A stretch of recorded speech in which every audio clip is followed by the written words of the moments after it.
Bueno, hemos invitado a Elizabeth Piacentini, que es presidenta de la Comisión PYME. Gracias por acompañarnos. Bien. ¿Cómo estás? Buenas tardes. Muy bien, muy bien. Sí, bueno. Un tema muy interesante. Están debatiendo, estaba escuchando. Sí. Algunas sorpresas salieron en la ley votada por el Senado. A ver.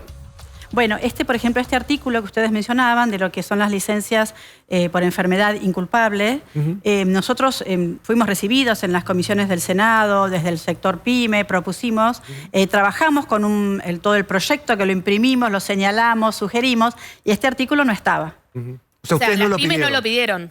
Nosotros no lo pedimos, pero tampoco estaba. O sea, este proyecto, ustedes piensan que se iba a presentar en diciembre, se sacó, no se presentó, se dio todo el mes de enero para hablar y para recibir a cámaras empresarias, a sindicatos. Recibieron realmente en el Senado a muchísimas cámaras empresarias, sindicatos, seguros, todo el mundo, pero este artículo nunca estuvo. Yo digo esto nada más, Pablo. Sí, perdón. Pablo, yo digo esto nada más. Sí. Vos podés estar de acuerdo o no. Lo que digo es, no fue parte del debate. No nos enteramos. Después vos podés tener tu posición, cada uno puede argumentar, me parece bien, me parece mal. Lo que digo es, no fue parte del debate. Esto nos enteramos ayer a la mañana. Y eso sí me parece mal. Eso sí me parece mal. No fue parte de la discusión ni pública ni en el Congreso. Y nadie se está queriendo hacer cargo. No, porque aparte los grandes temas de la Argentina y la reforma laboral, no desde Alfonsín, que quiere hacer una reforma laboral y no lo logra, lo quiso hacer Patricia Bullrich en la época de la Rúa también, digo, no lo logran. Bueno, estos debates deberían tener mucho más tiempo, no ser en extraordinaria, pero evidentemente como el gobierno hoy tiene número, cree que puede hacer estas cosas. A mí me parece que las declaraciones de Sturzenegger el otro día contando, si jugás al fútbol no vas a poder, no te lo van a cubrir, creo que saltaron un tema que evidentemente le llega a la gente. Había temas donde me parece que había cierto consenso, Elizabeth, decinos vos, por ejemplo, el tema de la actualización de créditos laborales o cuestiones de cuando vas a juicio, qué tipo de parámetro utilizar para actualizar esa condena de alguna manera. Digamos, había temas donde sí había cierto consenso. Las vacaciones por ahí también. ¿Cómo, Ro? O el tema de las vacaciones, que digamos de facto funcionaba así, lo que hizo fue... Eso era pedido desde hace mucho tiempo. Hay muchas cosas que están puestas en los artículos. Son 213 artículos, así que imagínense la cantidad de leyes que toca, procedimientos, justicia laboral, sindicato, todo toca, todo. Hablanos de las pymes. ¿Qué dirías vos que necesitan las pymes para contratar gente, para que de verdad digan, che, no tengo miedo de contratar, ahora sí puedo contratar? Y nosotros pedimos más rebaja en cargas sociales, que no está plasmado en este proyecto de ley, que bueno, ahora va a ir a diputados. Realmente pedimos inclusive una diferenciación entre lo que aportan las pymes para cargas sociales y lo que aportan las empresas grandes, las multinacionales. Bueno, hasta redactamos el artículo pidiendo cómo considerábamos que podría ser interesante, pero bueno, tampoco ¿Una pyme hasta cuántos empleados es hoy? No, es por empleados. La pyme no es cuestión por empleados, sino que es cuestión de tener el certificado pyme, que es hasta cierto nivel de facturación. Realmente es amplio el margen y dentro de las pymes estamos diferenciadas en MIPYME, pyme, mediana empresa primera y mediana empresa segunda. Siempre dentro de la ley pyme hay determinados beneficios que son más para las MIPYME, menos para las medianas. Bueno, pero en esta ley no hay... ¿Cuánto aporta por un empleado? O sea, ¿cuánto se aporta por empleado? Sí. Estamos llegando a casi un 25% del sueldo que pagamos para el empleado, la parte del empleador, y además aporta el empleado. El empleado aporta mucho también, aporta un 17%. Lo vemos todos en el recibo. Sí. Toda la vida aportás, bueno, nosotros también desde el lado empleador, entonces el 25-27% que estamos aportando, depende qué convenio colectivo tengas, es el más alto de toda la región. Estamos aportando un impuesto a los sueldos más o menos como Austria, como Francia. Estamos pagando eso. ¿Cuánto sería Por eso este caballito de batalla de es muy caro tomar empleados, y sí, es caro. O sea, si vos me pagás 1 millón de pesos a mí, le tenés que pagar al Estado aproximadamente por mi trabajo, le pagás al Estado casi 500.000 pesos más entre lo que pago yo y lo que pagás vos. Claro, exactamente, del aguinaldo, de las vacaciones. ¿Y eso por qué se lo pagamos al Estado en concepto de qué?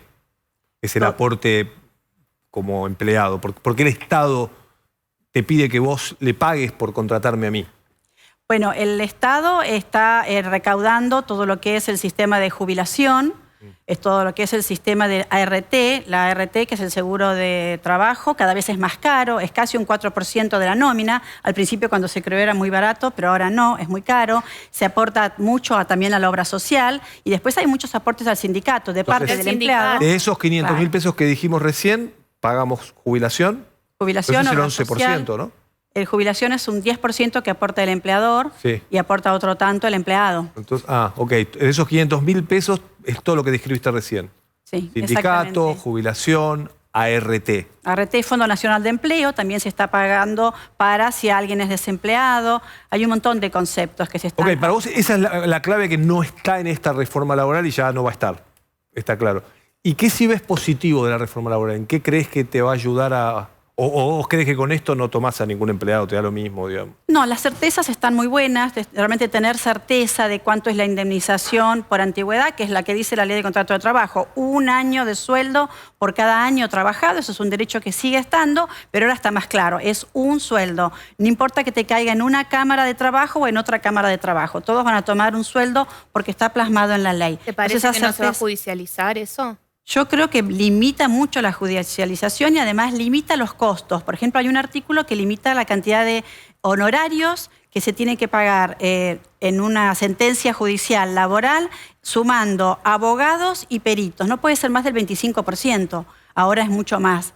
Después hay otro, Claro. por ejemplo, un artículo también muy novedoso que si realmente la demanda laboral está muy sobredimensionada y se pierde el abogado actor, tiene que hacerse cargo de las costas. Hay algunas responsabilidades que se empiezan a incluir para que el sistema sea más transparente y realmente todos sepamos, bueno, yo tengo un empleado que lo tengo hace 30 años, llega a haber un infortunio o cierro la empresa, sé que tengo que pagarle 30 sueldos. Hoy que se quedaron sin trabajo 200 trabajadores de la empresa Pati, en la provincia de La Pampa, en General Pico, ¿no? Sí, Pati. Y no tienen cómo pagarle las indemnizaciones. Dijeron que tienen para pagar hasta 500.000 pesos por trabajador de indemnización. Entiende lo que estamos diciendo, ¿no? O sea, te quedaste sin trabajo en General Pico, La Pampa, además, no acá en Buenos Aires. En General Pico, La Pampa, que no es tan fácil reincorporarte y trabajar. La indemnización que tienen para pagar dijeron que es de 500.000 pesos, parece que tiene mucha deuda la empresa. ¿Y esto la reforma mejora algo? Sí, justamente, como vos decís, en la reforma se crea el FAL, Fondo de Asistencia Laboral, que es un ahorro compulsivo también que tienen que hacer las empresas, tienen que pagar, y acá hay una diferenciación, las grandes empresas pagan 1%, las pymes 2,5%, todavía no entendí esto porque tampoco estaba en el proyecto que estábamos leyendo, decía 3% para todos. Bueno, salió así. Entonces tenemos que pagar todos los meses, además un 2,5% más para ahorrar en este fondo que va a ir a una cuenta en la Comisión Nacional de Valores. Se va a invertir en la Comisión Nacional de Valores. Tengo una pregunta. Si se aprobara esta semana, la semana próxima, la ley esta, como está, ¿ustedes, las pymes, pueden tomar más gente o no pueden tomar más gente? Hay un capítulo justamente que habla de eso, que justamente incentiva a los nuevos empleos, pero por 1 año. Hay que correr. También es algo que discutimos porque le dijimos, denos más tiempo. No, por 1 año tenés que convocar más personal, tiene que ser gente que hace meses que no trabaja, o gente del Estado, o monotributistas, y ahí te descuentan una porción más de cargas sociales, que será como un 10% menos. Es interesante, bueno, poder por lo menos tomar nuevos empleados con esa reducción. Pero lo que pasa es que nosotros pedimos un poco más de tiempo porque la economía tiene que arrancar. Pero eso te iba a preguntar, Elizabeth, ustedes, más que por la cuestión de la ley laboral, me parece que van por actividad. Claro, entonces necesitamos que la ley salga, que que se reglamente, que se conozca, que se hagan los sistemas para poder hacer esta incorporación nueva de empleados y crecer un poco, vender. Entonces ahí sí se va a generar más empleos, que es lo que todos queremos. Claro. Es interesante el punto, ¿no? De que también haya actividad económica para, obviamente... Es que es verdad, hacía falta algunas aclaraciones, pero una norma así no es que te genera trabajo per se, te aclara un poquito el panorama. Pero claro, bueno, que también es importante. Sí, obvio. Sí. Y yendo al capítulo volvemos al tema de la enfermedad. ¿Tenés para mostrar lo que dice el artículo, que no me acuerdo el número, Ivo? Mostrémoslo en 208. pantalla. Sí. 208, gracias, Rodri, ahí está. Ahí está. 208. Dice, en caso de sufrir un accidente o una enfermedad que no sea consecuencia de la prestación de tareas del contrato de trabajo o que impida dicha prestación, el trabajador tendrá derecho a percibir 50% de su remuneración que perciba al momento de la interrupción de los servicios. Cuenta de una actividad voluntaria o consciente del trabajador que implicara algún riesgo en la salud durante un periodo de 3 meses el trabajador si no tuviera personas legalmente a su cargo o 6 meses si las tuviera. ¿Esto cómo es hoy para ustedes, para las pymes? Si en este momento, o sea... Como venimos contando, fuiste a jugar al fútbol, te lesionaste, no podés ir a trabajar. ¿Cómo funciona hoy en una pyme eso? Sí. Bueno, en este momento, como está la ley actual, antes de esta modificación, hay dos tipos de enfermedades, ¿no? Es la culpable por la empresa, sería cuando te accidentás en la empresa, esa licencia la paga la RT. Paga unos primeros días el empleador y después lo paga la RT. Para algo se aporta toda la vida a la RT. Y después están las enfermedades donde no hay inculpables, ¿no? Entonces, y acá se vuelve a diferenciar en dos. Esto es muy novedoso. Se diferencia entre cuando tenés una enfermedad natural, normal, y cuando tenés una enfermedad que se supone que la tenés porque fuiste arriesgado. Fuiste a esquiar, fuiste a jugar al rugby, estás jugando al fútbol todos los fines de semana, entonces el lunes no vas a trabajar. Bueno, en ese tipo de enfermedades es como que te castigan más y te dicen, bueno, el empleador te va a pagar el sueldo, pero el 50%. Hoy en día no. Hoy en día las licencias por enfermedad inculpable pueden llegar hasta 12 meses pagos, sueldo completo. Pero a ustedes, a las pymes, ¿les hace un agujero esto que pasa hoy? O sea, ¿es un problema o no lo ves como un problema? Es un gran problema el ausentismo laboral que hay, está sumado con otras cosas que también algunas cosas que la ley viene a mejorar. Por ejemplo, en la ley de contrato de trabajo actual no existe la palabra certificado médico. Entonces es como que vos no le podés pedir certificados médicos al personal porque no está en la ley. No, no estaba. Ahora se agrega que el certificado que hay que traer como para que acreditar que tenés una enfermedad tiene que ser de un médico habilitado, tiene que ser digital, tiene que ser de la especialidad de la enfermedad, o sea, una serie de coberturas que le ayudan al empleador que sea más transparente. Realmente tenés una licencia por enfermedad, está acreditado por un médico habilitado. Claro. ¿Hoy vos sos dueño de alguna pyme? Sí. Yo como estudio contable tengo 25 empleadas. Claro, es una pyme, sí, claro. Una pyme de servicios. Claro. ¿Cerraron muchas pymes en los últimos tiempos? Sí. Lamentablemente nosotros en el estudio, si tengo que contar el tema, tenemos, por ejemplo, fabricantes de zapatos, de zapatillas, de herrajes. Hablo de fabricantes, los que fabricaban hace 3, 4 décadas, entre que llegan un poco cansados y ya no tienen más ganas de luchar con el importado, realmente han cerrado mucho. Ni que hablemos de los textiles. Hay que ser muy desafiante, hay que reorganizarse, hay que empezar a vender online, hay que hacer una calidad excelente, con un buen precio. Realmente es muy desafiante seguir vendiendo. Pero yo te preguntaba si sos dueña de una pyme para saber cómo actuás. Es decir, tenés un empleado que los lunes te dice, me lastimé jugando al fútbol. O los lunes no viene.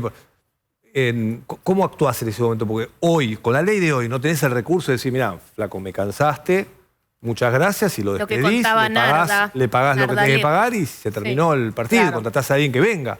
Claro. En la pyme se da algo que es como, a veces es una familia. Cuando vos tenés empleados de tanto tiempo, tenés cierta confianza con ellos y realmente hay empleados que saben que, bueno, que responden a la empresa o trabajan home office igualmente por los vencimientos, como nos pasa a nosotros, que no se puede dejar de trabajar. Pero sí en las industrias pasa más que realmente los días lunes, y si ustedes hablan con cualquier industrial que tiene muchos operarios hombres, los días lunes muchos se accidentaron en el partido de fútbol. Claro. Entonces es realmente un problema para la producción. Entonces, esto viene como a ordenar. No puede decir, mira, esta persona faltó de este año, no sé, tantas cantidades de días. Pagale que se vaya. Pero ahí tenés la licencia paga. Claro, hoy está habilitado justamente a faltar, entre comillas, pues está habilitado a hacer ese reposo. Hoy está habilitado a faltar, quizás no te avisa el lunes, te avisa el martes, que se esguinzó, te trae un certificado médico, entonces tenés que pagarle la licencia. Bueno, es así. Pero realmente se sufre en la producción. ¿El empresario puede despedirlo sin causa también? Es muy difícil. ¿Es difícil? ¿Te comes un juicio? Despedir sin causa es como imposible. ¿Directamente vas a juicio? Es imposible, dentro del sistema actual, poder despedir a un empleado alegando que tenías causa para despedirlo. Realmente la protección del trabajador es mucha y bueno, está bien. Y los juzgados son también muy garantistas de los derechos del trabajador. Entonces, realmente ahí nosotros lo que aconsejamos es hacer un acuerdo entre partes, pero no llegar a sentencia. Elizabeth, las perdés. Si vas a sentencia, las perdés. Okay. ¿Qué pasa? Le preguntamos ayer a un abogado laboralista. Con el banco de horas, según el texto de la ley, ¿se eliminan las horas extra en la lógica de lo que ustedes entienden por el proyecto de ley y la media sanción o no? No, no se limitan las horas extras. Realmente el banco de horas viene a... Se eliminan, dije yo, ¿eh? Si se eliminan o van a seguir estando. No, porque si una persona... La jornada laboral que establecen los convenios colectivos sigue siendo la misma. Esto no se tocó. 48 horas semanales. Si un empleado trabaja más de 48 horas semanales, le corresponden horas extras. Así haya trabajado más el lunes y menos el viernes. Por lo tanto, sigue va a seguir cobrando horas extras al 50% o al 100% según trabaje un día feriado, un domingo. No se las va a compensar el empleador diciendo, bueno, si trabajaste 4, me compensás las 8 que te quedan o las 5 que te quedan, más otro día y de esa manera se evita el costo. Eso no va a pasar, decís vos. No, yo creo que está ¿Se entiende bien lo que digo, no? O sea, claro. como yo digo, vos tenés una jornada de 8 horas, pongamos promedio 9, 5 trabajo hoy y en vez de trabajar las 4 que me faltan, de las 9, me las compensás y las vas pasando y no cobro nunca las horas extras. ¿Eso? Cobras horas extras si en vez de trabajar 9 horas todos los días, un día te dicen trabajar 12 horas. Ahí sí tenés 4 horas extra. Pero si te dicen, bueno, hoy trabajás 12 horas, pero el viernes no las trabajes, estás sumando 48 en la semana. Lo que se suma es la semana. Claro. Es la semana. ¿Y están en extinción las horas extras en las pymes? Están en extinción por la baja de ventas. Sí. Totalmente. Las Pero están en fábricas extinción textiles, sí. todas los sábados estaban trabajando por las horas extras para cumplir con la producción. En este momento no. Lo primero que se suspende cuando hay baja de ventas son las horas extras. Claro. Pero no porque el empleador quiera. El empleador quisiera pagar horas extras. Si vos pagás horas extras a un empleado es porque tenés más trabajo. Entonces vas a facturar más. ¿Puedo hacer una pregunta de índole filosófica casi? ¿Por qué la pyme le tiene tanto miedo al juicio? Para entender, yo nunca tuve una pyme desde corazón la pregunta. ¿Por qué le tiene tanto miedo al juicio si vos tenés un empleado en regla, en la formalidad?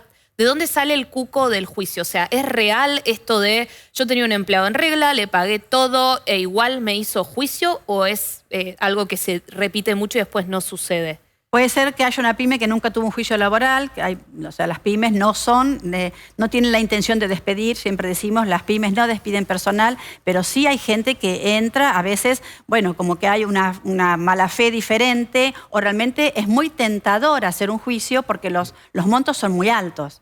Ahora va a ser menos tentador. Pero si vos hiciste todo bien como empleador, ¿por dónde podrían ir? ¿Se entiende? Si lo tenías No, pero te van cargando costos. pagando, ¿o no? lo que Los sea. peritos, ¿no? Todo eso te lo van cargando al costo Claro. en una demanda, ¿o no? Bueno, Ahora con la ley cambiaría eso un poco. Ahora cambia un poco porque está más claro. Pero, por ejemplo, si vos le decís, bueno, le voy a pagar la indemnización como corresponde, pero no incluís dentro de la indemnización lo que le pagaste de celular o lo que le pagaste de el auto y algunos beneficios que le diste y no lo incluís dentro de la indemnización, con la ley que está, te podrían iniciar juicio porque dirían, te liquidaron mal la indemnización. Ahora esto da certeza. Todos sabemos cómo se liquida la indemnización. Un sueldo, el promedio de los últimos 6 meses. Hay horas extras, incluyen en la indemnización, pero no te van a sumar ni el celular, ni el viático del colegio, ni la guardería que le pagaste a los chicos, ni los beneficios sociales. Eso no se va a incluir en la indemnización y está bueno que esté claro para ambas partes y también SAC para los también, ¿no? abogados. Tengo que cerrar, Elisa. Lo último, se tiene que votar en diputados probablemente a fin de mes.